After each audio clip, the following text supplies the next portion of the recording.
जय श्री कृष्ण। एक बार भगवान कृष्ण और अर्जुन सैर के लिए निकलते हैं तो रास्ते में उन्हें एक गरीब ब्राह्मण भीख मांगते हुए दिखाई देता है। ये देखकर अर्जुन को उस ब्राह्मण पर दया आ जाती है और अर्जुन उस ब्राह्मण के पास जाकर उसे सोने के सिक्कों से भरा थैला दे देते हैं और वह सोने के सिक्कों का थैला पाकर ब्राह्मण बहुत खुश होता है। अब ब्राह्मण अपने घर की ओर चल पड़ता है, लेकिन घर के रास्ते में एक चोर उस ब्राह्मण से वह थैला चुरा लेता है। ऐसा होने पर ब्राह्मण अपनी किस्मत को कोसता है और अपनी किस्मत पर रोता है। दूसरे दिन ब्राह्मण फिर से भीख मांगने के लिए घर से निकल पड़ता है। कृष्ण और अर्जुन अगले दिन फिर से उस ब्राह्मण को भीख मांगते हुए देखते हैं।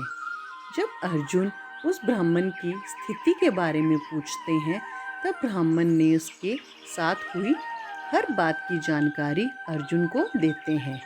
अर्जुन को भी ब्राह्मण के भाग्य पर दया आती है, इसलिए अर्जुन इस बार ब्राह्मण को एक बहुमूल्य हीरा दे देते हैं।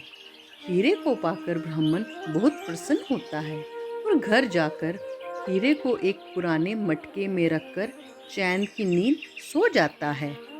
अगले दिन जब उसकी नींद खुलती है तो वह ये देखता है कि मटका नहीं है। ये देखकर ब्राह्मण घबरा जाता है और तुरंत जाकर अपनी पत्नी से मटके के बारे में पूछता है।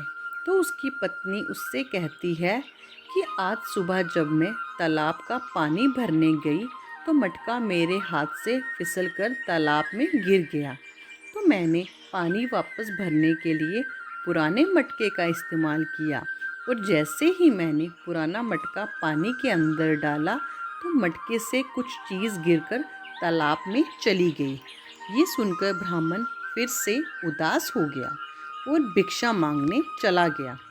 पिछले 2 दिनों की तरह आज भी कृष्ण और अर्जुन एक साथ सैर करने निकल पड़े थे। इस बार भी अर्जुन ने जाकर उस ब्राह्मण से पूछा कि अब क्या हुआ। तो ब्राह्मण ने सुबह की कहानी सुनाई।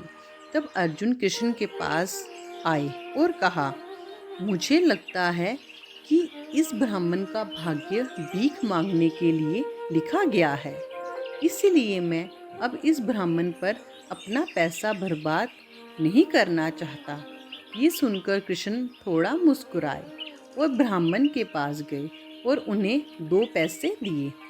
ये देखकर अर्जुन ने सोचा और कृष्ण से पूछा, भगवान, जब मेरी दी हुई सोने के सिक्कों की थैली और कीमती हीरा इसकी स्थिति में सुधार नहीं कर पा रहे हैं, तो ये ब्राह्मण आपके 2 पैसों का क्या करेगा। तब कृष्ण ने अर्जुन से कहा, आगे देखो क्या होता है। इसके बाद जैसे ही ब्राह्मण अपने घर की ओर चल रहा था तो अपने भाग्य को कोस रहा था। उसने रास्ते में एक मछुआरे ने पकड़ी हुई मछली को अपने जीवन के लिए संघर्ष करते हुए देखा और उस ब्राह्मण को मछली पर दया आ गई और वह सोचने लगा कि ये 2 पैसे मुझे खाना नहीं दे सकते, लेकिन मैं कम से कम इस जीव की जान तो बचा ही सकता हूँ। और उसने मछली खरीद ली और जैसे ही उसने मछली को नदी में फेंकना चाहा, उसने देखा कि मछली के गले में कुछ फंसा हुआ है जिससे वह दुविधा में है। फिर वह ब्राह्मण ने उस चीज़ को मछली के गले से बाहर निकाला और देखा कि वह एक हीरा था जो कि उसकी पत्नी ने खो दिया था। वह फिर से हीरा पाकर बहुत खुश हुआ और वह चिल्लाया कि देखो मुझे क्या मिला, देखो मुझे क्या मिला। और उसी समय ये आवाज़ एक चोर को सुनाई दी जिसने पहले सोने के सिक्कों से भरा थैला चुराया था। चोर ने ब्राह्मण को पहचान लिया और उसने सोचा कि शायद ब्राह्मण ने भी उसे पहचान लिया है, इसलिए वह चिल्लाया। अब उस चोर को डर था कि अगर ये ब्राह्मण मुझे राजा के पास ले गया तो मुझे दंड मिलेगा। उसने तुरंत ब्राह्मण से माफ़ी मांगी और थैला वापस कर दिया। ब्राह्मण अपनी दोनों संपत्ति एक साथ वापस पाकर खुशी खुशी घर लौट आया। फिर अगले दिन उसने ये कहानी कृष्ण और अर्जुन को सुनाई और दोनों को धन्यवाद दिया। अर्जुन ने कृष्ण से पूछा, हे भगवान, ऐसा कैसे हो गया कि मेरे सोने के सिक्के और कीमती हीरा भी इस ब्राह्मण का भाग्य नहीं बदल सके और आपके 2 पैसों ने इसका भाग्य बदल दिया।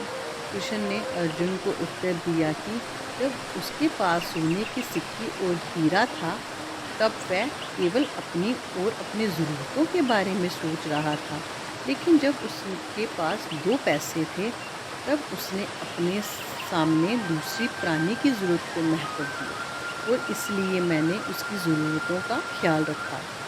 श्री कृष्ण ने आगे ये कहा कि जब आप दूसरों के दर्द और ज़रूरतों के बारे में सोचते हैं और उसकी मदद करने के लिए काम करते हैं तो आप भगवान का काम कर रहे होते हैं और इसलिए भगवान खुद आपकी देखभाल करते हैं।